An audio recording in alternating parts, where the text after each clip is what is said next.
Hi, hello, how are you? Anthony Fantano here, internet's busiest music nerd.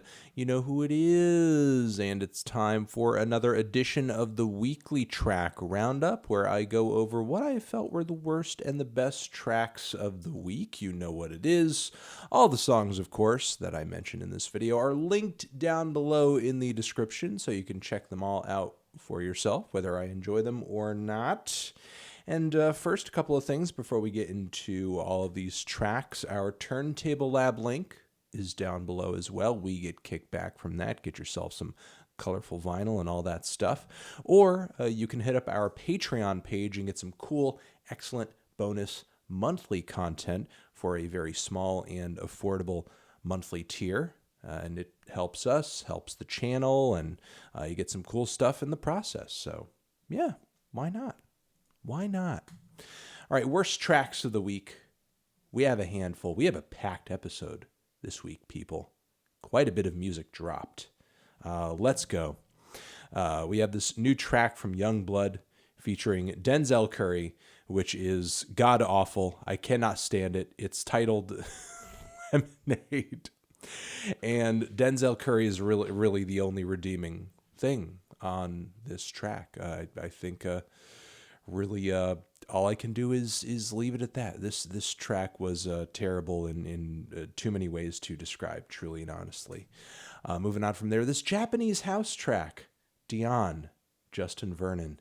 You know, it has this beautiful 80s sheen on it and lots of space, and the ballad isn't all that bad, but then Justin Vernon comes in and he literally ruins it. He ruins it. His vocals are stacked up too high.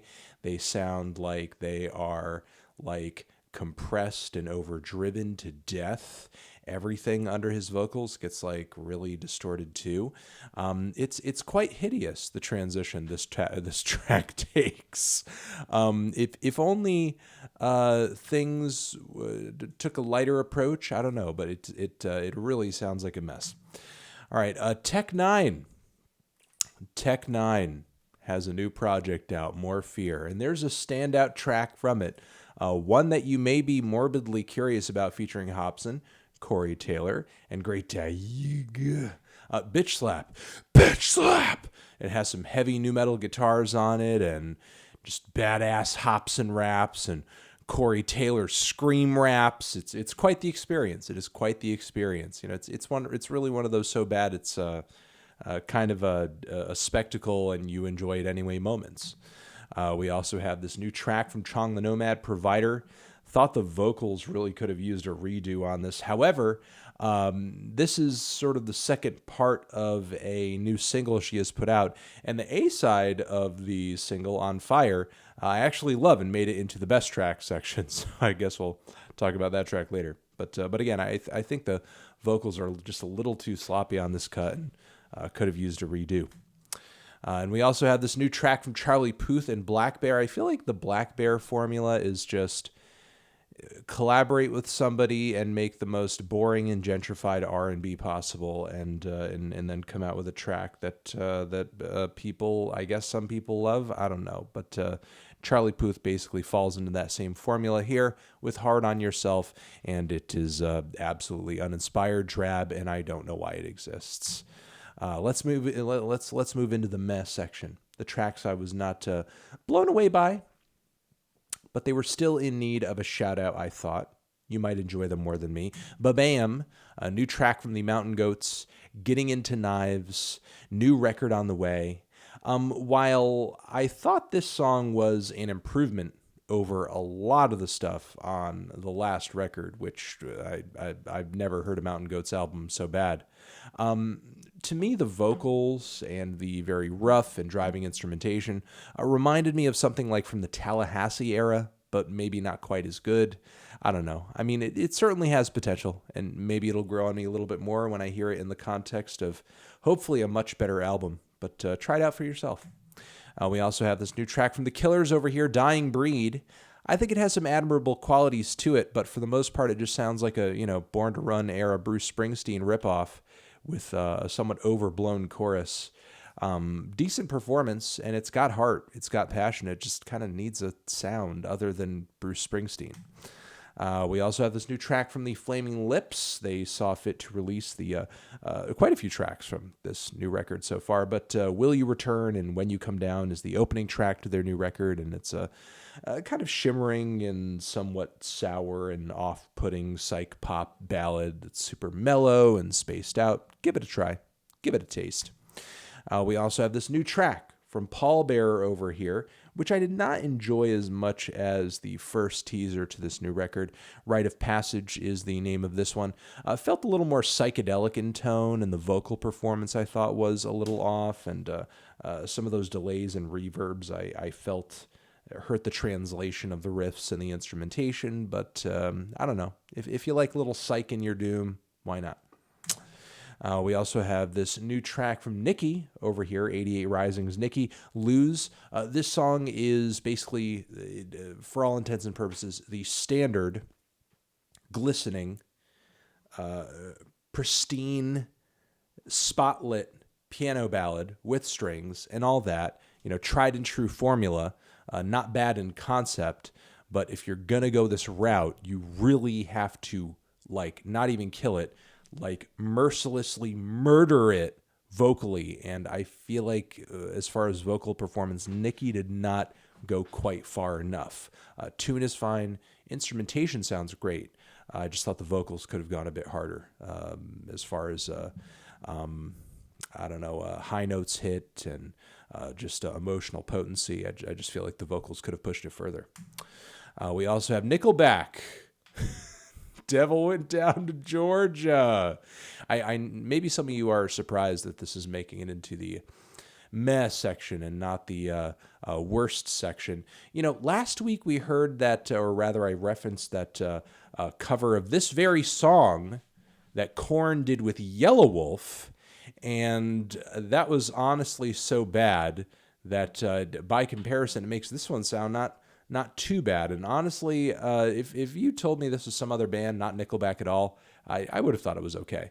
Although now that I've heard it, this cover makes literally no fucking sense because in the song itself, the devil is playing electric guitar and it's kind of like a metal version, which it's not even the first time that's been a frickin' thing. But Nickelback's take on it is not all too bad. But come on, why is he playing the fiddle?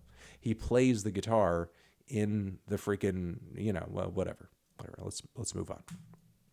All right, we have Nas, new track with Hit Boy, new album on the way, and did a review of this track, Ultra Black, over on the Fantano channel, and thought it was pretty good. Thought it had some admirable production on it, cool topical focus. There were a few lines here and there that I thought were in bad taste, and in the second half, I think Nas could have gone further into the subject matter at hand, but a lot of admirable qualities about this track that has me pretty psyched for this new LP. We also have this new song from Method Man, Boom, PLL Anthem. Great bars, good instrumental too. Excuse me. Likable performance, but it's kind of short. You're just giving us a taster here, a taster of what's to come, something bigger, something better. I don't know. I mean, it's interest peaked. We have the deluxe version of Mac Miller's Kids is out now. The closing track is like a bit of a bonus bit over here that you should give a try. It's not just some recent posthumous song or anything like that. It's like from the literal Kids era, and it's got a good vibe to it. Mac has some cool flows and some inspiring lyrics. It's a little rough around the edges. Yes, not one of his best songs from that era, but still it does kind of remind you of the fun-loving, charming, boyish personality that he broke onto the scene with that made him such an appealing figure to begin with. Back in the Day is the name of the song to give a shot, give it a try. We also have a Linkin Park Hybrid Theory 20th Anniversary Edition on the way. Tons and tons and tons of material on this anniversary edition. It is going to be huge. If you have ever loved or enjoyed this record, surely this anniversary edition is going to be something to look out for. Now, there is a song from this era, sort of a demo, She Couldn't, that they saw fit to tease toward this project with. Now, it's a demo. It's not perfect. It's not amazing. It's not well produced or anything like that. But, the core song idea is there. And, you hear Mike and you hear Chester and you hear sort of, in a very faint way, kind of the key elements of Linkin Park's instrumental aesthetics at that time. But a little weaker and, again, not mixed to be really heavy or punchy or anything like that. Again, it's a demo, so, take it with a grain of salt. But, if you're looking at it from the standpoint of a fan and looking at it as an opportunity to kind of get a peek behind the curtain, it's pretty cool. All right, moving on from there, we have King Gizzard and the Lizard Wizard, Some of Us. Seems like the band is kind of going into a bit more of a super psychedelic, experimental, maybe kind of microtonal direction on this one over here. Reminds me of some of the stuff from their microtonal era, but like everything seems really, really like woozy and out of tune and almost like I'm having a really bad trip or something. I'm not super crazy about the sound of it, but I don't know. Maybe it's a song that'll grow on me with time potentially. I suppose we'll see. Moving on from there, we have Yonsei is back with a new art pop jam with a collaborator as well in a super extravagant music video. Elizabeth Fraser is the person who appears on this track. Cannibal is the title. It's pretty. It's a pretty track. It has pretty instrumentation, and it's sort of strange, but I don't know. The whole thing did come off a tad bit pretentious. It's not tuneful or visceral in sort of an inaccessible way, and I didn't even find it to be, left field in a way that was kind of groundbreaking or exciting either. It seemed like it was off the beaten path, but in a weird way, playing it safe at the same time.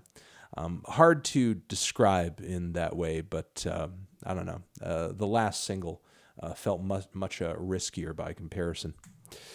We have a new track from Jaden. Seems Cool Tapes Volume 3 is on the way, considering how much of that series has been a bust so far. This should be interesting, but again, Rainbow Bap is the name of this track, and I don't know. It's honestly one of his better singles in a while. Doesn't feel as derivative as some of the stuff on Sire and Iris. I think that the song could have used a bit in terms of execution and maybe a rewrite on some lines, and there are some moments where Jaden's vocals just feel really underwhelming in a super, super, super unappealing way, but I think this track does manage a kind of cool and interesting blend of hip-hop and pop. I mean, it certainly feels light and young, and I suppose, boyish in tone, too. So, some admirable qualities to it. Wondering if Jaden will be able to explore these sounds and aesthetics with better songs on this new project. We also have Automatic with Jack Harlow. New song, new single, and God, two things. I respect that Mr. Harlow did not just simply try to come through with like another What's Poppin', try to recreate the formula, try to do the same thing over again. He did not do that. Thankfully. But he still did end up underwhelming with a very short, odd, repetitive, tedious flow that really could have used some kind of change-ups across the track, but he didn't really bring them. So, I would say the song at the end of the day is a very interesting idea, stretched out to the point where it's like, bleh. All right, and we have Thule, this new track from G. Perico and Girl Talk. It's funny. It's a little tongue-in-cheek. It's got a great groove to it, and the hook goes as well. I would just say vocally it's a little derivative. Kind of reminded me, not in the best way, of a combination of Danny Brown, Vince Staples, and maybe a little YG as well. However, I encourage these two to continue working together because I think there was at least a little bit of fireworks on this. A little bit of fireworks. It could have been better. But there's definitely something here. All right, Future Islands, New track over here, Thrill. It is such a slow burner. I think Sam does miss a few, I guess, I want to say he doesn't land a few vocal lines, I'll say. But it's still a pretty expressive and moody tune that, requires a lot of patience. And I don't know, if you fuck with Future Island's very dramatic sound, give it a try. We also have this new song from Drake featuring Lil Durk, Laugh Now, Cry Later, starts strong, quality production, good flows, but the Durk feature is basically a non-factor. It's so short, and there's not really a strong hook on this track either. And on the back end, Drake doesn't really keep things interesting either. So I think it starts high, then it sort of trails off, and that's really all there is to it. Moving on from there, we have a new track from Dope Body, new record on the way this fall. Curve is the title of this one. Nothing too new for them, but I guess it feels a bit heavier than their kind of quarantine album they dropped recently. Kind of reminds me of some of the stuff on Lifer, but not quite as exciting. But still, this is some very scuzzy, noisy, animalistic Cro-Magnon punk that I'm pretty excited to hear more of this fall. Maybe the rest of the record will pack a slightly bigger punch. We also have Big K.R.I.T. I guess this is like a Madden tie-in track. It's a very spacey, low-key song, packed with sports references. It's one of his blander tracks, but I don't know if you're a K.R.I.T. essentialist. You got to hear everything the man does. Give it a try. We have Baby No Money and Young Gravy teaming up once again for a track that's pretty funny. Lentra on the song as well, Jack Money Bean. Give it a try. Give it a shot. And let's move on to the best tracks of the week. We have quite a few of those as well. Let's blow through these and get you guys recommended and move on with our lives. Tropical Flux Storm. Digging this new song over here from them, Legal Ghost. Heard this one on the new Music Friday stream this past Friday, and the crowd wasn't digging it. Kind of took me out of the enjoyability of the song, but it is a very slow, burning, apocalyptic ballad that if you like the band's stuff up until this point, I think you will appreciate this. It took me a few extra listens, and I really mess with it as well. We also have Sufjan Stevens giving us another taste of the Ascension over here with this beautiful, wonderful, ode to synth pop over here with great vocals, fun lyrics. Video Game is the title of it, and I'm loving it. I'm loving hearing Mr. Stevens go in this direction. It's great. We also have Sleepy Hollow and Sheff G coming together for this amazing track, Tiptoe. I mean, amazing in a special way. It has an insane Tiny Tim feature of, tiptoe through the window. Blah, blah. Like, it's literally that vocal sample throughout the instrumental, and Sheff G just sounds like lyrically he is riffing throughout almost the entire thing, and it just sounds insane. It just sounds insane. It is insanity. Like, it's obviously not super smart or the best written song that you're ever going to hear, but it is raw and insane as fuck. Then we move on from there with Rico Nasty, iPhone, Dylan Brady production, and it does her so many favors. It is a neon-colored, otherworldly, interdimensional banger, and loving it. We then have this new track from Mr. Bungle, which is a 6-minute thrash epic with insane solos, lots of distortion, crazy vocals. It is just off the fucking chain. I imagine the title could be quite triggering to some people, but it's doing something bad to your mind. You'll check it out in the description box. But it's quite a gnarly thrash track. I am loving it. We then have Miley Cyrus, Midnight Sky. I'm fucking with this new single over here. I mean, yes, granted, the 80s thing is such a relevant, I guess, direction at this point. It might as well be a modern sound. It might as well be a new current sound. It doesn't even feel 80s at this point. So many fucking pop artists are doing the 80s thing, doing a bit of a nod to synthwave, and Miley vocally does sort of hit some notes and brings up some timbres that reminds me of some 80s Stevie Nicks stuff, just like a one-winged dove, sort of that thing. And it's quite good. I think it fits her. While, yes, she is doing that 80s thing, it's pretty grand, pretty extravagant, and I do think vocally she is set apart from the pack of artists who have been sort of copying that blueprint. We also have this new track from Madion. It is a very colorful, melodic, dynamic banger that I think could have eased up on the compression just a little bit. And, by dynamic, I mean, structurally, but still, I think could have eased up on the production just a touch, just a tad.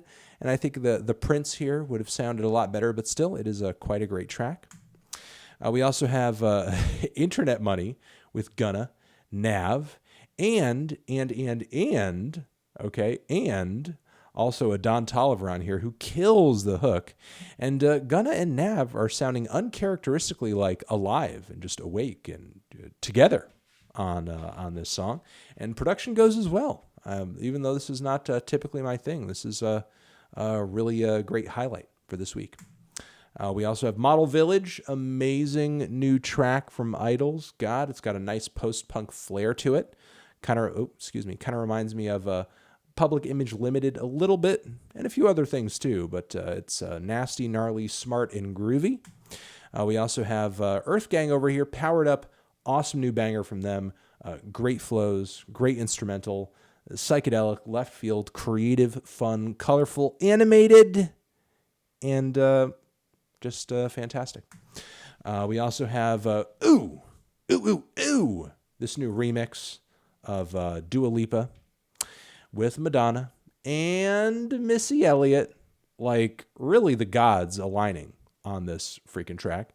And the Blessed Madonna remix of the song Levitating, and it just came out great. I love it. It's got a great energy to it, and love all of the the features and the extras, and it just enhances the song quite a bit. Also liking the pace being sped up just a little bit. It's peppier.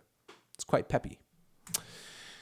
We also have 2 tracks from Dorian Electra, Gentleman and Milady.